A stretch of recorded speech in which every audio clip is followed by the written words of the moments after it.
मैं आपका और सदन के सभी माननीय सदस्यों का हृदय से आभार व्यक्त करता हूं कि हमने इस महत्वपूर्ण अवसर पर एक सामूहिक चर्चा का रास्ता चुना है। जिस मंत्र ने, जिस जयघोष ने देश की आजादी के आंदोलन को ऊर्जा दी थी, प्रेरणा दी थी, त्याग और तपस्या का मार्ग दिखाया था, उस वंदे मातरम का पुण्य स्मरण करना इस सदन में हम सबका ये बहुत बड़ा सौभाग्य है। और हमारे लिए गर्व की बात है कि वंदे मातरम के 150 वर्ष निमित्त इस ऐतिहासिक अवसर के हम साक्षी बन रहे हैं।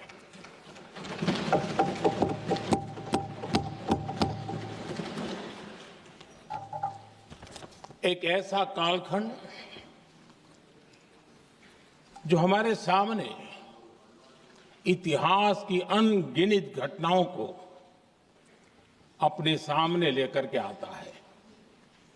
ये चर्चा सदन की प्रतिबद्धता को तो प्रकट करेगी, लेकिन आने वाली पीढ़ियों के लिए भी, दर पीढ़ी के लिए भी ये शिक्षा का कारण बन सकती है अगर हम सब मिलकर के इसका सदुपयोग करें तो। आदरणीय अध्यक्ष जी, एक ऐसा कालखंड है जब इतिहास के कई प्रेरक अध्याय फिर से हमारे सामने उजागर हुए हैं। अभी अभी हमने हमारे संविधान के 75 वर्ष गौरवपूर्व मनाए हैं। आज देश सरदार वल्लभ भाई पटेल की और भगवान बिरसा मुंडा की 150वीं जयंती भी मना रहा है। और अभी अभी हमने गुरु तेग बहादुर के 350वां बलिदान दिवस भी मनाया और आज हम वंदे मातरम की 150 वर्ष निमित्त सदन की एक सामूहिक ऊर्जा को, उसकी अनुभूति करने का प्रयास कर रहे हैं। वंदे मातरम 150 वर्ष की यात्रा अनेक पड़ावों से गुजरी है, लेकिन आदरणीय अध्यक्ष जी, वंदे मातरम का जब 50 वर्ष हुए तब देश गुलामी में जीने के लिए मजबूर था और वंदे मातरम के 100 साल हुए तब देश आपातकाल की जंजीरों में जकड़ा हुआ था।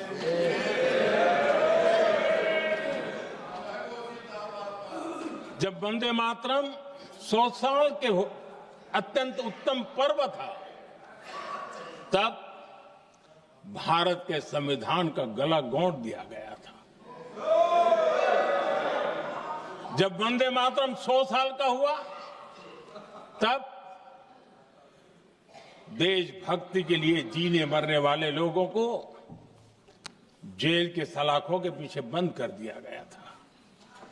जिस वंदे मातरम के गीत ने देश को आजादी की ऊर्जा दी थी, उसके जब 100 साल हुए तो दुर्भाग्य से एक काला कालखंड हमारे इतिहास में उजागर हो गया।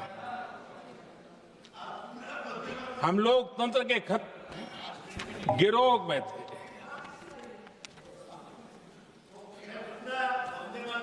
आदरणीय अध्यक्ष जी, 150 वर्ष उस महान अध्याय को, उस गौरव को पुनः स्थापित करने का अवसर है और मैं मानता हूं सदन ने भी और देश ने भी इस अवसर को जाने नहीं देना चाहिए। यही वंदे मातरम है जिसने 1947 में देश को आजादी दिलाई।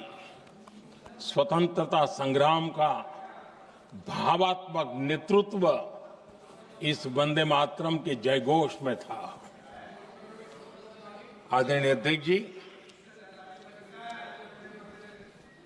आपके समक्ष आज जब मैं वंदे मातरम 150 निमित्त चर्चा के लिए आरंभ करने खड़ा हुआ हूं, यहां कोई पक्ष प्रतिपक्ष नहीं है, क्योंकि हम सब यहां जो बैठे हैं एक्चुअली हमारे लिए रण स्वीकार करने का अवसर है कि जिस वंदे मातरम के कारण लक्षावधि लोग आजादी का आंदोलन चला रहे थे और उसी का परिणाम है कि आज हम सब यहां बैठे और इसलिए हम सभी सांसदों के लिए, हम सभी जनप्रतिनिधियों के लिए वंदे मातरम के रण स्वीकार करने का ये पावन पर्व है।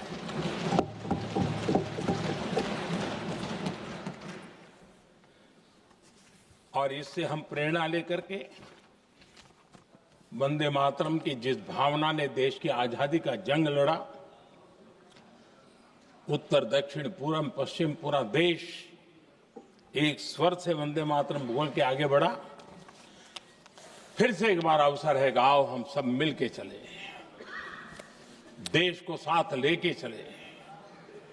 आजादी के दीवानों ने जो सपने देखे थे उन सपनों को पूरा करने के लिए वंदे मातरम 150 हम सबकी प्रेरणा बने, हम सबकी ऊर्जा बने और देश आत्मनिर्भर बने।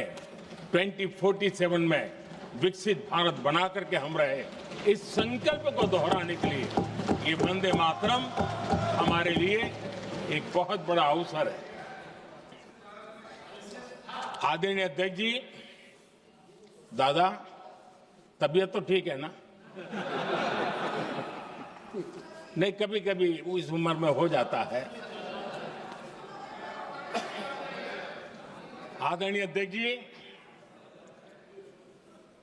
वंदे मातरम की इस यात्रा की शुरुआत बंकिम चंद्र जी ने 1875 में की थी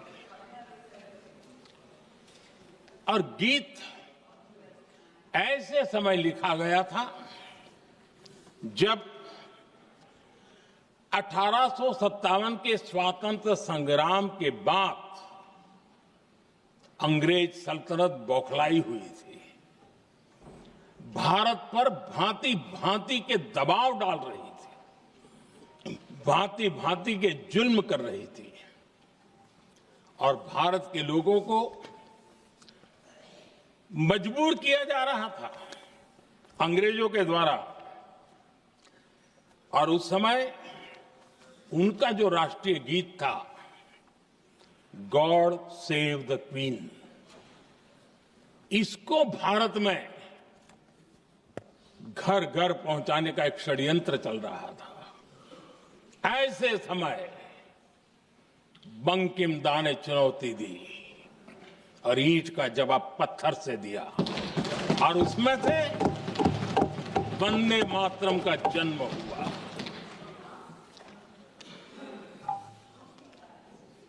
इसके कुछ वर्ष बाद 1882 में जब उन्होंने आनंद मठ लिखा तो इस गीत का उसमें समावेश किया गया। आदरणीय अध्यक्ष जी,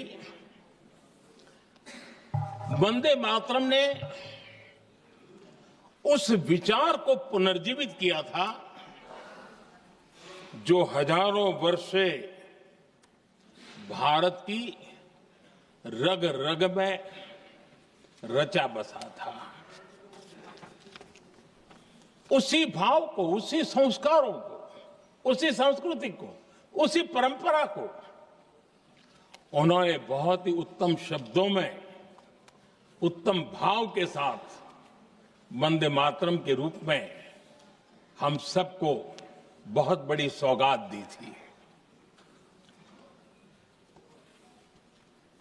वंदे मातरम ये सिर्फ केवल राजनीतिक आजादी की लड़ाई का मंत्र नहीं था।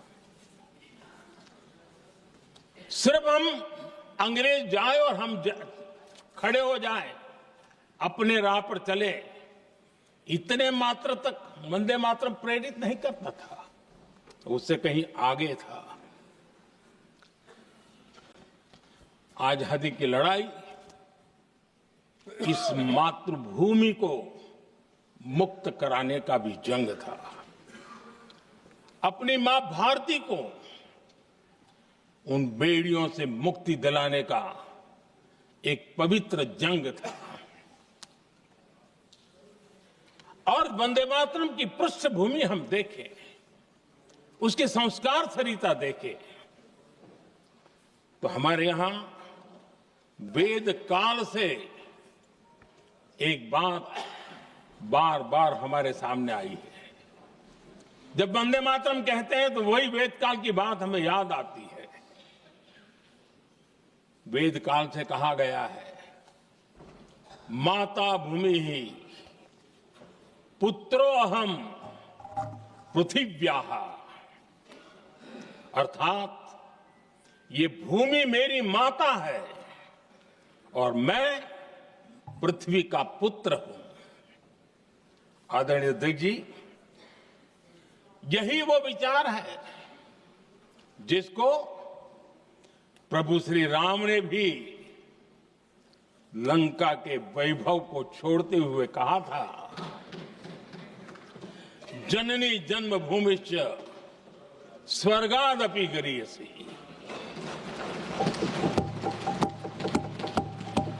वंदे मातरम यही महान सांस्कृतिक परंपरा का एक आधुनिक अवतार है। आदरणीय अध्यक्ष जी, बंकिम दा ने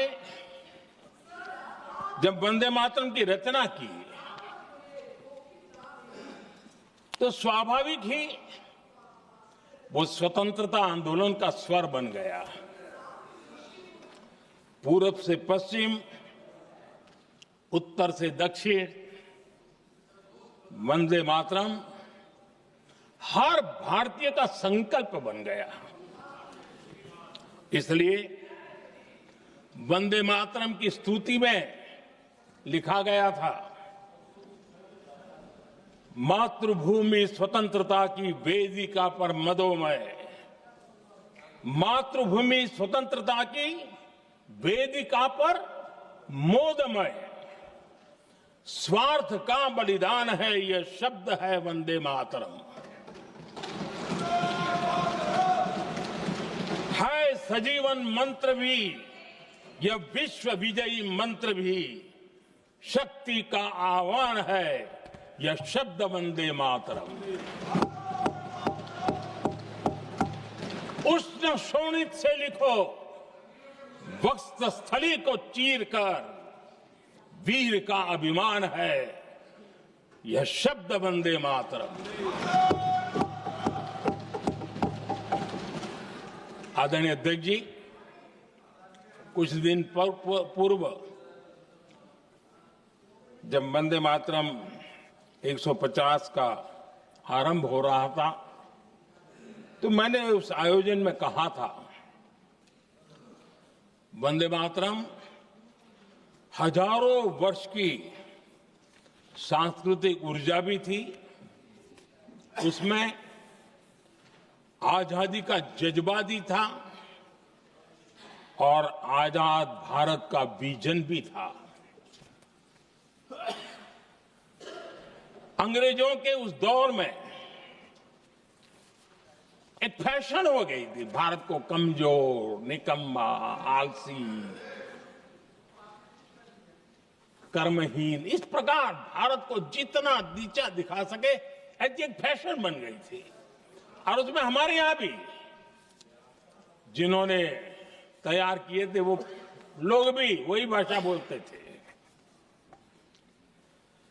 तब बंकिम दा ने उस हीन भावना को भी झकझोरने के लिए और सामर्थ्य का परिचय कराने के लिए वंदे मातरम के भारत के सामर्थ्यशाली स्वरूप को प्रकट करते हुए आपने लिखा था, तम ही दुर्गा दश प्रहरण धारिणी, कमला कमल दल विहारिणी, वाणी विद्या दायिनी, नमामि त्वाम नमामि कमलाम, अमलाम अतुलाम, सुजलाम सुफलाम, मातरम वंदे मातरम। अर्थात भारत माता ज्ञान और समृद्धि की देवी भी है और दुश्मनों के सामने अस्त्र शस्त्र धारण करने वाली चंडी भी है। अध्यक्ष जी, ये शब्द, ये भाव, ये प्रेरणा गुलामी की हताशा में हम भारतीयों को हौसला देने वाले थे। इन वाक्यों ने तब करोड़ों देशवासियों को यह एहसास कराया कि लड़ाई किसी जमीन के टुकड़े के लिए नहीं है। ये लड़ाई सिर्फ सत्ता के सिंहासन को कब्जा करने के लिए नहीं है। ये गुलामी की बेड़ियों को मुक्त कर हजारों साल की महान जो परंपराएं थी, महान संस्कृति, जो गौरवपूर्ण इतिहास था, उसको फिर से पुनर्जन्म कराने का संकल्प इसमें था।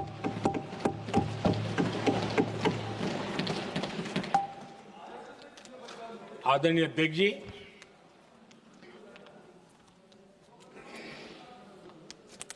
वंदे मातरम,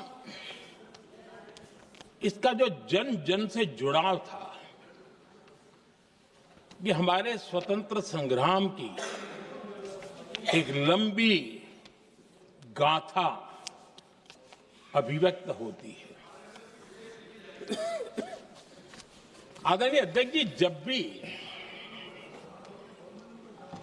जैसे किसी नदी की चर्चा होती है,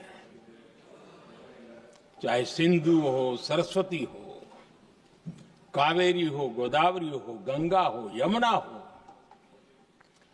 उस नदी के साथ एक सांस्कृतिक धारा प्रवाह, एक विकास यात्रा का धारा प्रवाह, एक जन जीवन की यात्रा का प्रवाह उसके साथ जुड़ जाता है।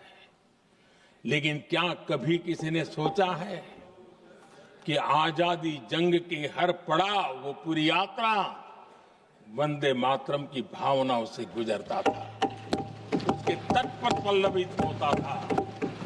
ऐसा भाव काव्य शायद दुनिया में कहीं उपलब्ध नहीं होगा। आदरणीय अध्यक्ष जी,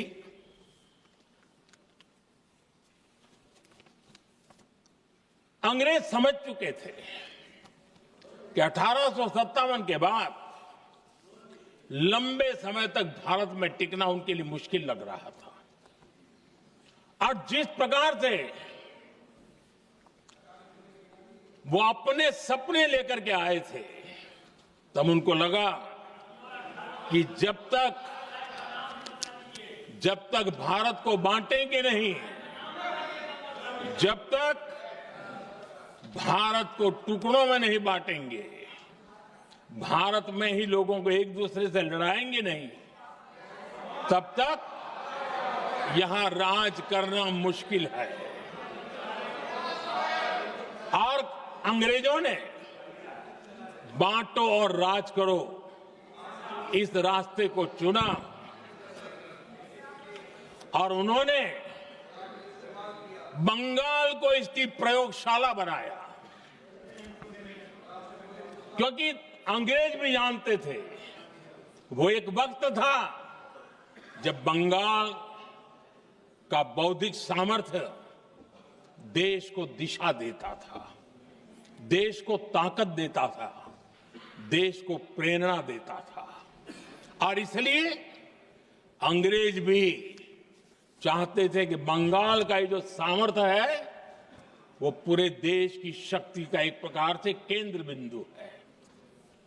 और इसलिए अंग्रेजों ने सबसे पहले बंगाल के टुकड़े करने की दिशा में काम किया और अंग्रेजों का मानना था कि एक बार बंगाल टूट गया तो ये देश भी टूट जाएगा और वो यावत चंद्र दिवाकरो राज करते रहेंगे, ये इनकी सोच थी। 1905 में अंग्रेजों ने बंगाल का विभाजन किया, लेकिन जब अंग्रेजों ने 1905 में ये पाप किया तो वंदे मातरम चट्टान की तरह खड़ा रहा। बंगाल की एकता के लिए वंदे मातरम गली गली का नाद बन गया था और वही नारा प्रेरणा देता था। अंग्रेजों ने बंगाल विभाजन के साथ ही भारत को कमजोर करने के बीच और अधिक बोने की दिशा पकड़ ली थी, लेकिन वंदे मातरम एक स्वर एक सूत्र के रूप में अंग्रेजों के लिए चुनौती बनता गया और देश के लिए चट्टान बनता गया। आदरणीय अध्यक्ष जी, बंगाल का विभाजन तो हुआ, लेकिन एक बहुत बड़ा स्वदेशी आंदोलन खड़ा हुआ और तब वंदे मातरम हर तरफ गूंज रहा था। अंग्रेज समझ गए थे कि बंगाल की धरती से निकला बंकिम दा का ये भाव सूत्र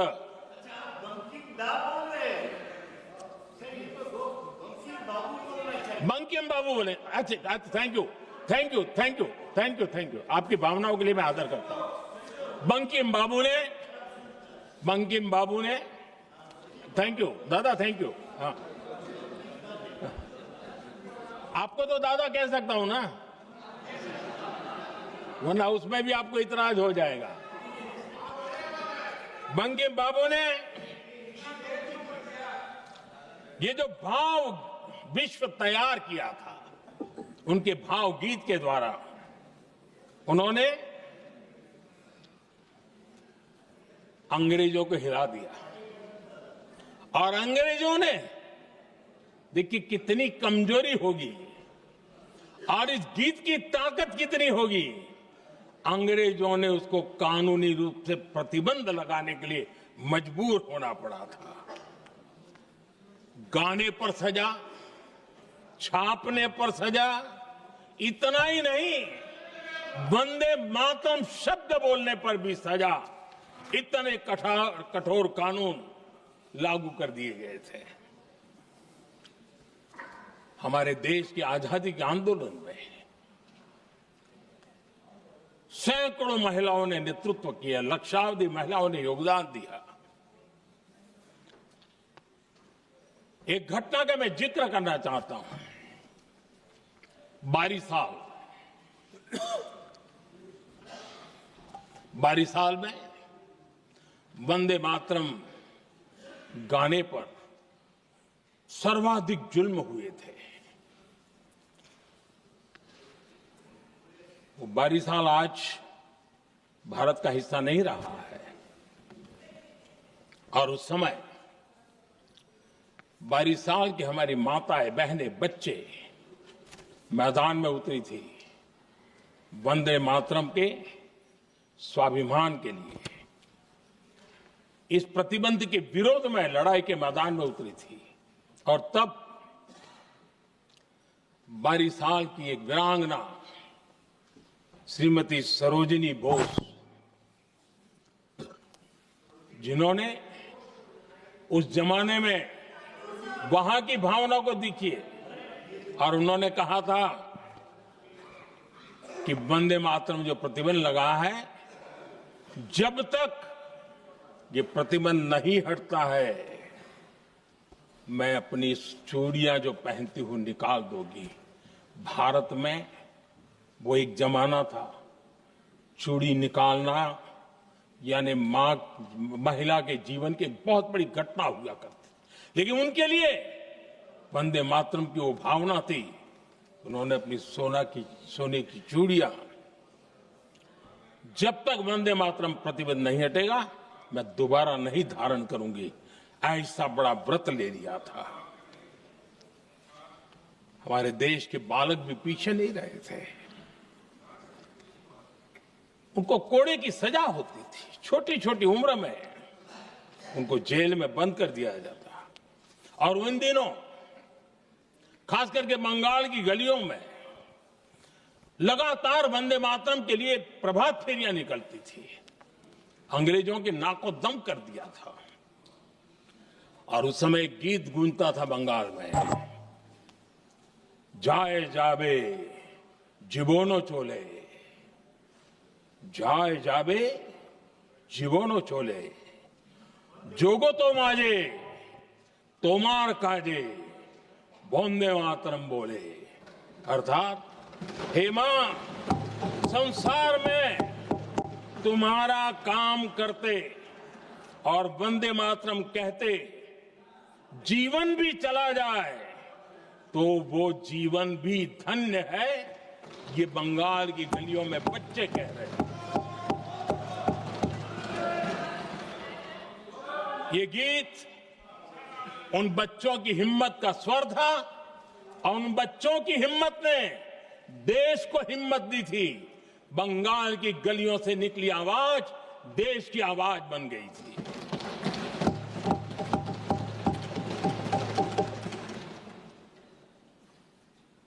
उन्नीस 1905 में फरीदपुर के गांव में बहुत छोटी छोटी उम्र के बच्चे जब वंदे मातरम के नारे लगा रहे थे, अंग्रेजों ने बेरहमी से उन पर कोड़े मारे थे।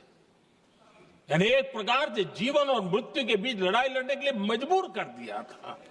इतना अत्याचार हुआ था। 1906 में नागपुर में नील सिटी हाई स्कूल के उन बच्चों पर भी अंग्रेजों ने ऐसे ही जुल्म किए थे। गुनाह यही था कि वो एक स्वर से वंदे मातरम बोल करके खड़े हो गए थे। उन्हें वंदे मातरम के लिए मंत्र का महात्म्य अपनी ताकत से सिद्ध करने का प्रयास किया था। हमारे जांबाज सपूत बिना किसी डर के फांसी के तख्त पर चढ़ते थे और आखिरी सांस तक वंदे मातरम, वंदे मातरम, वंदे मातरम, यही उनका भाव घोष रहता था। खुदीराम बोस, मदनलाल ढींगरा, राम प्रसाद बिस्मल, अशफाक उल्लाह खान, रोशन सिंह, राजेंद्र नाथ लाहिड़ी, रामकृष्ण विश्वास, अनगिनत जिन्होंने वंदे मातरम कहते कहते फांसी के फंदे को अपने गले पर लगाया था। लेकिन देखिए, ये अलग अलग जेलों में होता था, अलग अलग इलाकों में होता था। प्रक्रिया करने वाले चेहरे अलग थे, लोग अलग थे, जिन पर जुल्म हो रहा था उनकी भाषा भी अलग थी, लेकिन एक भारत श्रेष्ठ भारत, इन सब का मंत्र एक ही था, वंदे मातरम।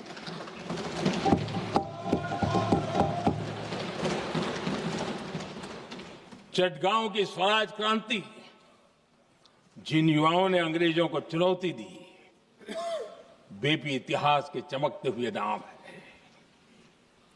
हरगोपाल बाग, पुलिन विकास घोष, त्रिपुर सेन, इन सब ने देश के लिए अपना बलिदान दिया। मास्टर सूर्यसेन को 1934 में जब फांसी दी गई, तब उन्होंने अपने साथियों को एक पत्र लिखा और पत्र में एक ही शब्द की गूंज थी और वो शब्द था वंदे मातरम।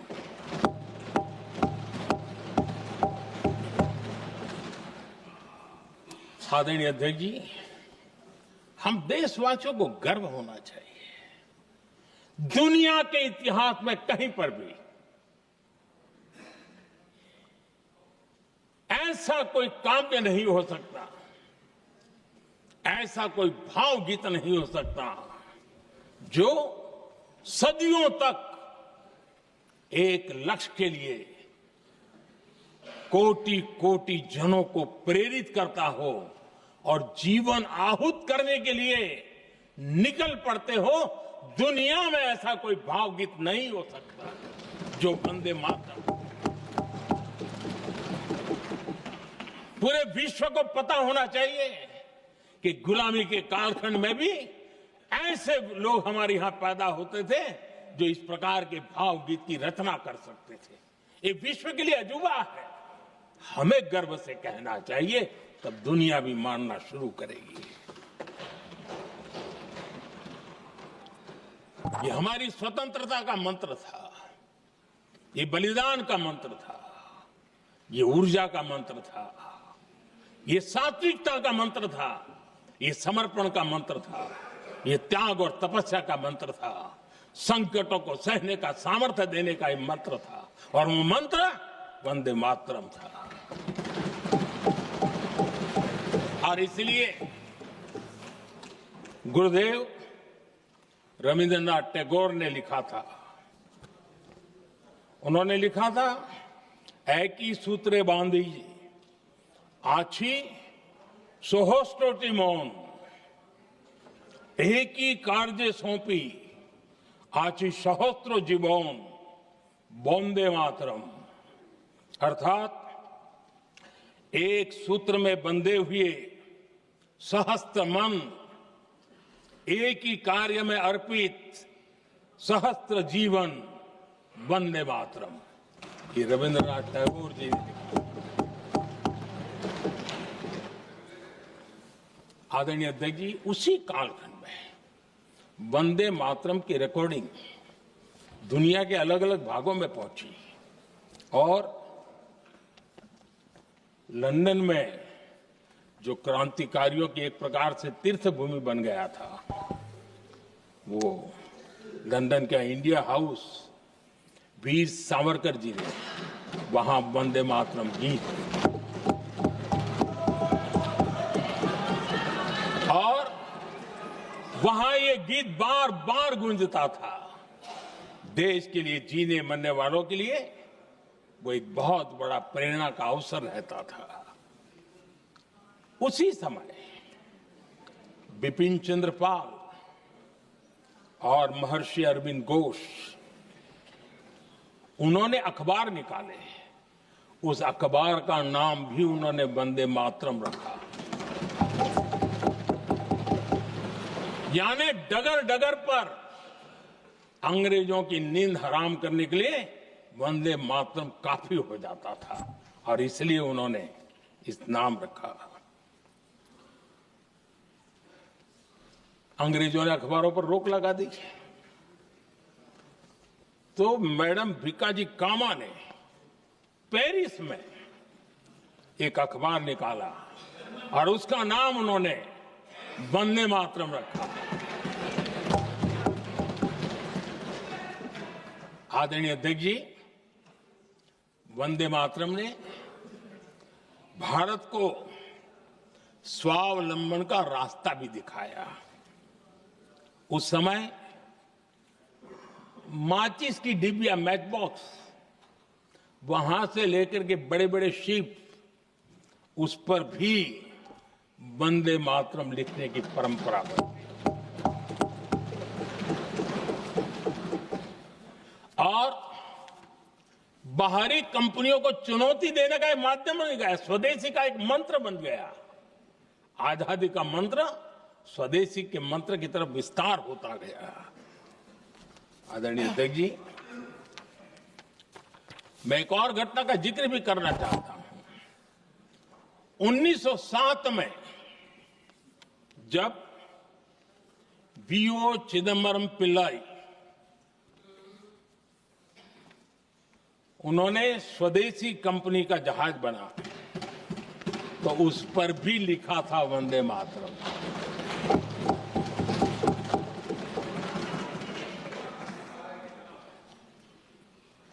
राष्ट्र कवि सुब्रमण्य भारती ने वंदे मातरम को तमिल में अनुवाद किया, स्तुति गीत लिखे। उनके कई तमिल देशभक्ति गीतों में वंदे मातरम की श्रद्धा साफ साफ नजर आती है। शायद सभी लोगों को, हो सकता है तमिलनाडु के लोगों को पता हो, लेकिन सभी लोगों को ये बात का पता न हो कि भारत का ध्वज गीत वी सुब्रमण्यम भारती ने ही लिखा था। उस ध्वज गीत का वर्णन, जिस पर वंदे मातरम लिखा हुआ था, तमिल में इस ध्वज गीत का शीर्षक था ताइन माणी कोडी पारीर, तालंदु पणिंदु पुलहिंद्रु वारीर। अर्थात देश प्रेमियों, दर्शन कर लो, सविनय अभिनंदन कर लो, मेरी मां की दिव्य ध्वजा का वंदन कर लो।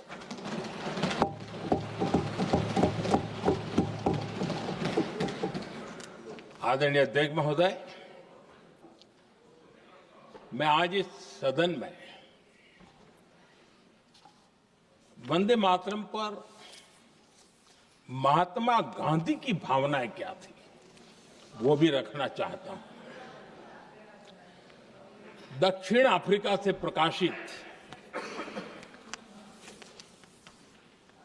एक साप्ताहिक पत्रिका निकलती थी, इंडियन ओपिनियन, और इस इंडियन ओपिनियन में महात्मा गांधी ने 2 दिसंबर 1905 जो लिखा था, उसको मैं कोट कर रहा हूं। उन्होंने लिखा था, महात्मा गांधी ने लिखा था, गीत वंदे मातरम जिसे बंकिम चंद्र ने रचा है, पूरे बंगाल में अत्यंत लोकप्रिय हो गया है।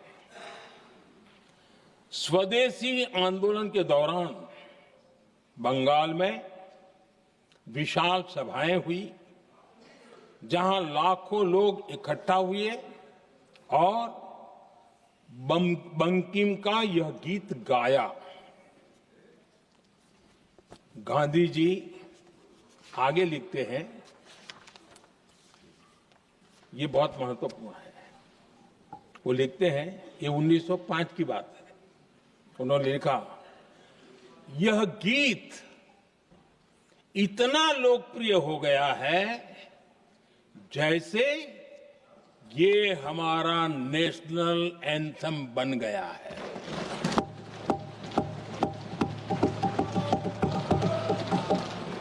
इसकी भावनाएं महान है और यह अन्य राष्ट्रों के गीतों से अधिक मधुर है। इसका एकमात्र उद्देश्य हम में देशभक्ति की भावना जगाना है। यह भारत को मां के रूप में देखता है और उसकी स्तुति करता है। अध्यक्ष जी, जो वंदे मातरम 1905 में महात्मा गांधी को नेशनल एंथम के रूप में दिखता था, देश के हर कोने में, हर व्यक्ति के जीवन में जो भी देश के लिए जीता जानता, देश के लिए जागता था, उन सब के लिए वंदे मातरम की ताकत बहुत बड़ी थी। वंदे मातरम इतना महान था, जिसकी भावना इतनी महान थी, तो फिर पिछली सदी में इसके साथ इतना बड़ा अन्याय क्यों हुआ?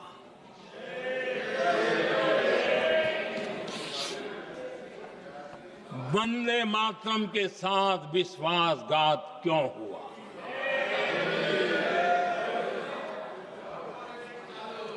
ये अन्याय क्यों हुआ? वो कौन सी ताकत थी जिसकी इच्छा खुद पूज्य बापू की भावनाओं पर भी भारी पड़ गई, जिसने वंदे मातरम जैसी पवित्र भावना को भी विवादों में घसीट दिया? मैं समझता हूं कि आज जब हम वंदे मातरम के 150 वर्ष का पर्व मना रहे हैं, चर्चा कर रहे हैं, तो हमें उन परिस्थितियों को भी हमारी नई पीढ़ियों को जरूर बताना हमारा दायित्व है, जिससे के वजह से वंदे मातरम के साथ विश्वासघात किया गया। वंदे मातरम के प्रति मुस्लिम लीग की विरोध की राजनीति तेज होती जा रही थी। मोहम्मद अली जिन्ना ने लखनऊ से 15 अक्टूबर 1937 को वंदे मातरम के विरुद्ध का नारा बुलंद किया। फिर कांग्रेस के तत्कालीन अध्यक्ष जवाहरलाल नेहरू को अपना सिंहासन डोलता दिखा। बजाय कि नेहरू जी मुस्लिम लीग के आधारहीन बयानों को तगड़ा जवाब देते, करारा जवाब देते, मुस्लिम लीग के बयानों की निंदा करते,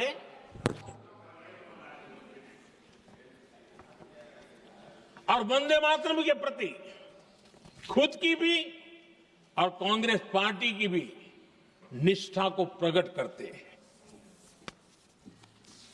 लेकिन उल्टा हुआ। वो ऐसा क्यों कर रहे, वो तो पूछा ही नहीं, न जाना, लेकिन उन्होंने वंदे मातरम की ही पड़ताल शुरू कर दी। जिन्ना के विरोध के 5 दिन बाद ही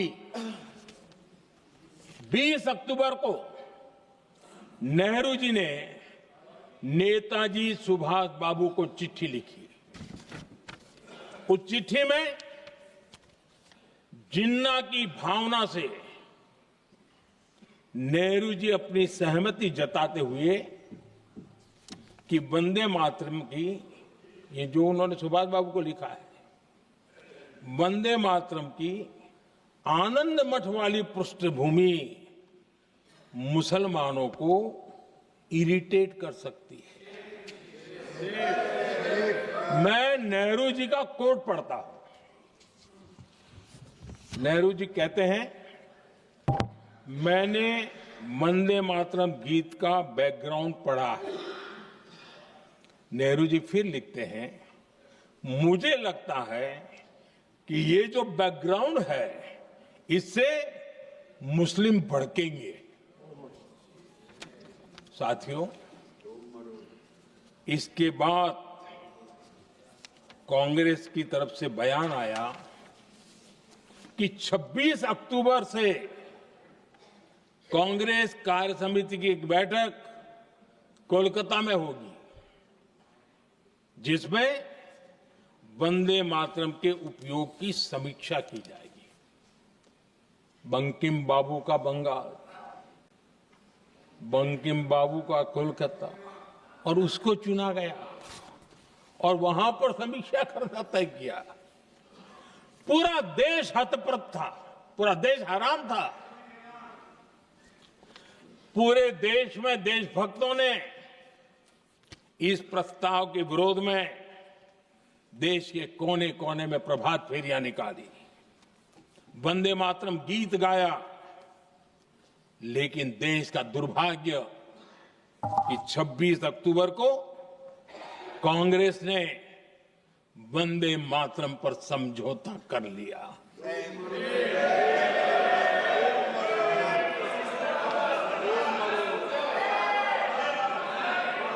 वंदे मातरम के टुकड़े करने के फैसले में,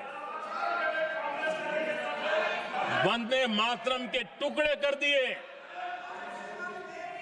उस फैसले के पीछे नकाब ये पहना गया, चोला ये पहना गया कि ये तो सामाजिक सद्भाव का काम है। लेकिन इतिहास इस बात का गवाह है कि कांग्रेस ने मुस्लिम लीग के सामने घुटने टेक दिए और मुस्लिम लीग के दबाव में किया।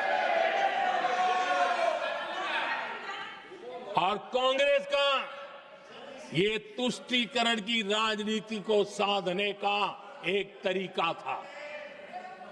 आदरणीय अध्यक्ष जी, तुष्टीकरण की राजनीति के दबाव में कांग्रेस वंदे मातरम के बंटवारे के लिए झुकी। इसलिए कांग्रेस को एक दिन भारत के बंटवारे के लिए झुकना पड़ा।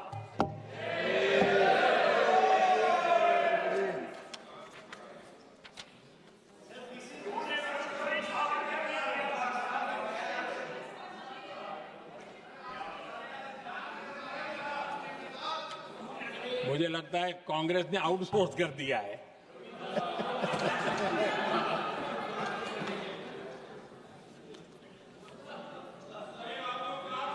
दुर्भाग्य से कांग्रेस की नीतियां वैसी की वैसी थी है, और इतना ही नहीं, आईएनसी चलते चलते एमएमसी हो गया है।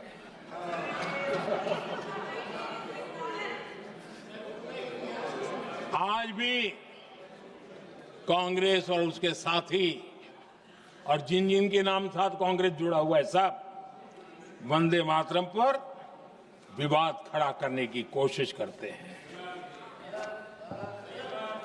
आदरणीय अध्यक्ष महोदय, किसी भी राष्ट्र का चरित्र, उसकी जीवटता, उसके अच्छे कालखंड से ज्यादा जब चुनौतियों का कालखंड होता है, जब संकटों का कालखंड होता है, तब प्रकट होती है, उजागर होती है और सत्य अर्थ में कसौटी से कसी जाती है। जब कसौटी का काल आता है, तब ही ये सिद्ध होता है कि हम कितने दृढ़ हैं, कितने सशक्त हैं, कितने सामर्थ्यवान हैं। 1947 में देश आजाद होने के बाद देश की चुनौतियां बदली, देश की प्राथमिकताएं बदली, लेकिन देश का चरित्र, देश की जीवटता वही रही, वही प्रेरणा मिलती रही। भारत पर जब जब संकट आए, देश हर बार वंदे मातरम की भावना के साथ आगे बढ़ा।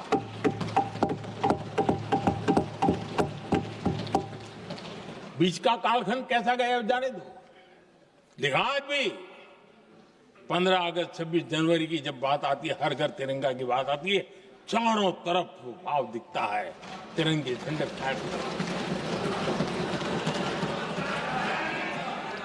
एक जमाना था जब देश पर खाद्य का संकट आया, वही वंदे मातरम का भाव था।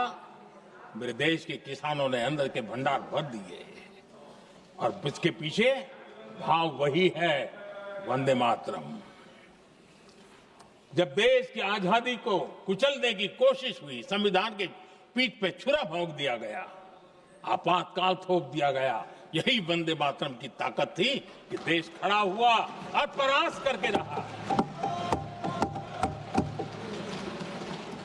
देश पर जब भी युद्ध थोपे गए, देश को जब भी संघर्ष की नौबत आई, यही वंदे मातरम का भाव था। देश का जवान सीमाओं पर अड़ गया और मां भारती का झंडा फहराता रहा, विजय से प्राप्त कर। कोरोना जैसे वैश्विक महासंकट आया, यही देश उसी भाव से खड़ा हुआ, उसको भी परास्त करके आगे बढ़ गया। आदरणीय अध्यक्ष जी, यह राष्ट्र की शक्ति है, यह राष्ट्र को भावनाओं से जोड़ने वाला सामर्थ्यवान एक ऊर्जा प्रवाह है, ये चेतना प्रवाह है, ये संस्कृति की अविरल धारा का प्रतिबिंब है, उसका प्रकटीकरण है। ये वंदे मातरम हमारे लिए सिर्फ स्मरण करने का काल नहीं, एक नई ऊर्जा, नई प्रेरणा का लेने का काल बन जाए, और हम उसके लिए प्रति समर्पित होते चले। और मैंने पहले कहा, हम लोगों पर तो कर्ज है वंदे मातरम का। वही वंदे मातरम है जिसने वो रास्ता बनाया, जिस रास्ते से हम यहां पहुंचे हैं, और इसलिए हमारा कर्ज बनता है।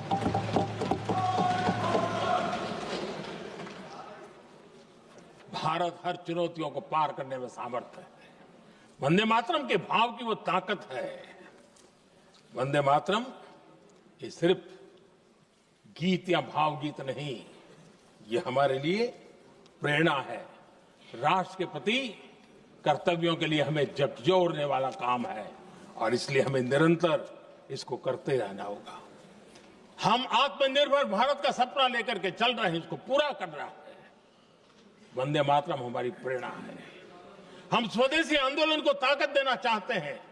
समय बदला होगा, रूप बदले होंगे, लेकिन पूज्य गांधी ने जो भाव व्यक्त किया था, उस भाव की ताकत आज भी मौजूद है, और वंदे मातरम हमें जोड़ता है। देश के महापुरुषों का सपना था स्वतंत्र भारत का।